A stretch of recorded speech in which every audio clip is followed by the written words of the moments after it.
Siapakah yang berhak menjadi imam? Perhatikan hadirin hadirat yang Allah Subhanahu wa taala, imam ini adalah jabatan yang bergengsi dalam syariat, ya. Kalau dalam dunia mungkin ya gajinya kecil ya mungkin ya. Tapi kalau dalam syariat seorang menjadi imam ini predikat yang tinggi. Maka tidak sembarang orang boleh jadi apa? Imam. Maka Nabi sallallahu alaihi wasallam memberikan persyaratan, kata Nabi sallallahu alaihi wasallam, ya ummukum aqra'ukum li kitabillah. Yang jadi imam adalah yang paling mahir baca Al-Qur'an, ya. Tidak boleh sembarangan, ya. Ya. Kalau ternyata Islamnya sama, yang paling paham tentang sunnah, ya. Artinya ya, tapi yang paling pertama adalah yang aqra'ukum li kitabillah, yang paling mahir tentang apa Al-Qur'an, dengan syarat dia tahu tentang fikih-fikih berkaitan dengan imam. Ya, fikih-fikih berkaitan dengan imam. Misalnya ada dua orang, yang satu dia faqih, dia ustaz, tapi hafalannya tidak banyak. Yang satu dia hafalannya banyak dan dia mahir dalam Al-Qur'an. Dia baca Quran enak didengar dan dia tahu fikih tentang jadi imam, maka ini lebih utama yang satunya. Karena dia baca imam berkaitan dengan banyak orang, agar orang tentram salat di belakang dia. Yang penting dia tahu tentang bagaimana fikih menjadi seorang imam. Dan ini syarat kata Nabi, ya ummukum aqra'ukum li kitabillah, yang jadi imam yang paling mahir tentang Al-Qur'an. Maksudnya kita kalau masalah imam jangan kita pekewu-pekewu, jangan kita tawadhu. Bukan tempatnya kita tawadhu, oh kamu sajalah, kamu. Padahal kita tahu kita lebih alim daripada dia, lebih mahir dalam baca Al-Qur'an, kita bilang kamu saja, enggak boleh.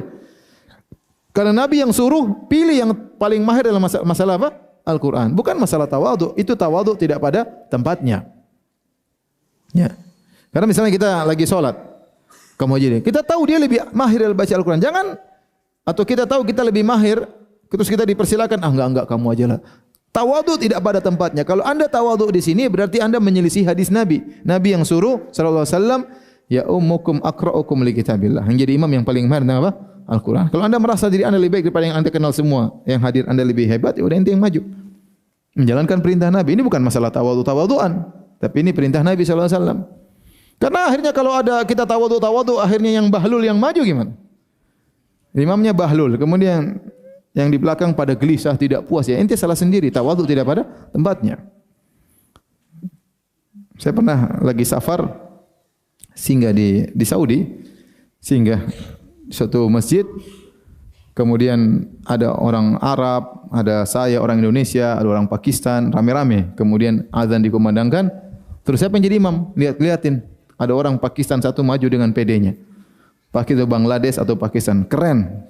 Jenggot panjang, pakai sorban. Wah sudahlah, insya-Allah lah. Begitu jadi imam, kacau. Kacau ya. Kalau di sini mungkin biasa, tapi di sana kan mereka semua tahu bahasa Arab, mereka tahu tajwid. Jadi ini ada orang dengan PD-nya maju, penampilan memang yang lain kalah ya. Dia yang paling keren. Jenggot panjang, sorban keren, pokoknya maju jadi imam. Begitu assalamualaikum, assalamualaikum, semua protes. Kenapa tadi ente yang pintar tidak maju ya? Jadi maksud saya, masalah imam itu bukan masalah tawadhu-tawadhuan, masalah menjalankan perintah Nabi. Ya ummukum aqra'ukum li kitabillah. Aqra'ukum li kitabillah. Jadi imam harus yang mahir. Ya, dan kedudukan jadi imam ini bergengsi. Terkadang orang dia ada syahwat pingin jadi imam. Dia ada hawa nafsu untuk jadi imam. Kalau memang dia pantas ya silakan. Tapi kalau dia enggak pantas enggak boleh. Jangan kita jadikan dia imam. Ya, kecuali memang dia yang punya masjid ya lain cerita. Atau dia yang berkuasa di situ lain cerita. Tapi seandainya kita disuruh milih, jangan pilih dia. Kita bilang kita kumpul, memang kamu yang paling tua, karena paling tua itu pilihan belakangan ya. Masih ada yang lebih utama untuk dilihat, yaitu masalah kemahiran dalam Al-Quran. Ya. Karena ada sebagian tempat, sebagian saya pernah pergi ke suatu daerah, yang jadi imam selalu yang paling apa? Tua. Tapi kalau tua, kemudian ternyata tajwidnya kurang bagus, hafalannya sedikit, ya, terkadang baca suaranya enggak kedengaran, ya. Ini kan mengganggu yang lain, kasihan. Jamaah tidak semangat salat tarawih. Terus kalau baca terlalu lama, ya.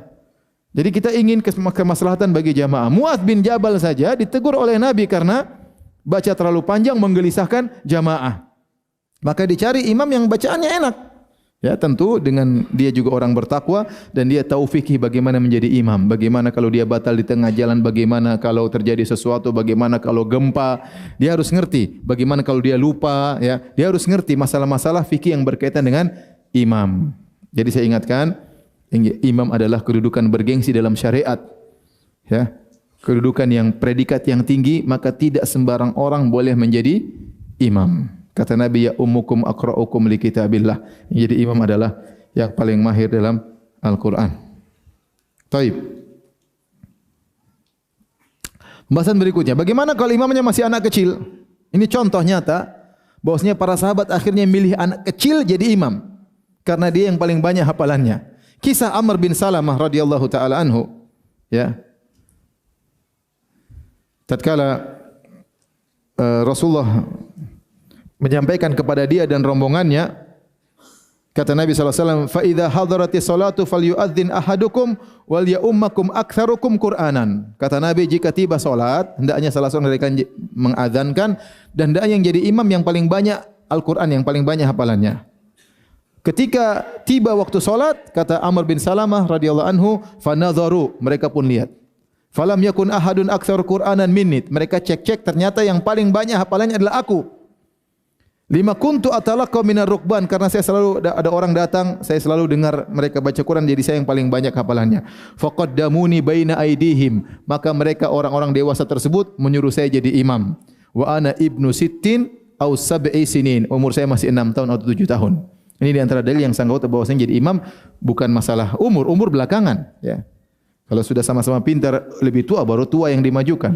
Tetapi yang menjadi barometer utama bukan masalah umur, tapi masalah apakah dia hafalannya lebih banyak, tajwidnya bagus atau tidak. Karena ini demi kemaslahatan makmum, sehingga mereka bisa menikmati solat tersebut. Ya.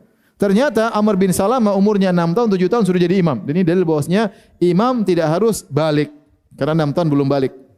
Tapi tatkala hafalnya lebih bagus, bacanya lebih enak, biar dia yang jadi imam. Biar dia yang menjadi imam. Taib.